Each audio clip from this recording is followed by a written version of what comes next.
I'm going to give a brief demonstration today on updating profiles and filters, and this is basically if you need to allow or deny a website. I'm going to show you how to do it. You'll want to go into the iPrism 01. This iPrism will synchronize with the one in DC, so you'll only need to update the filter in one place.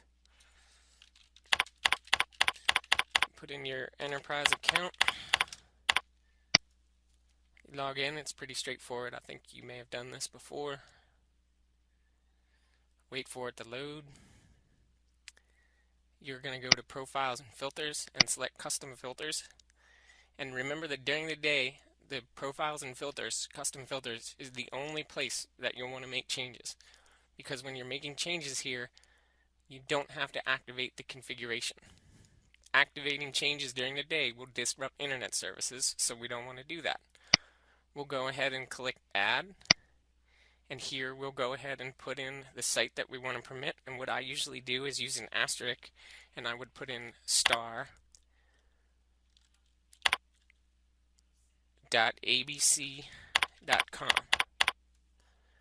If you have a specific site that you want to put in instead,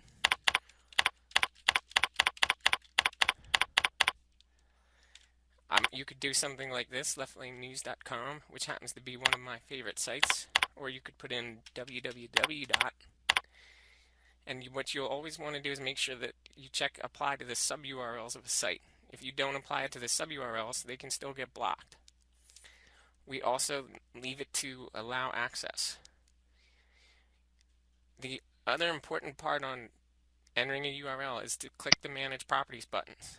In many cases, we won't actually want to permit a site, but there'll be an application, and we'll need to make sure that that application can get to the net without being blocked by the iPrism. So if we have an application that's trying to reach a certain site, we just check this No Authentication box, and that allows the application to reach its internet resource without being prompted to log in by the iPrism. So for this site, we'll go ahead and select No Authentication. We'll set it as enabled with the Allow Access, apply to the sub-URLs, and click OK. And that's all you need to do. From that point on, it will automatically populate, and you'll see it enabled in the Custom Filters window right over here. You just have to wait for the little hourglass to stop spinning. It usually takes about 1 minute to 2 minutes to add a custom filter. So we'll sit here and wait for it. And I think it's there. It happens automatically.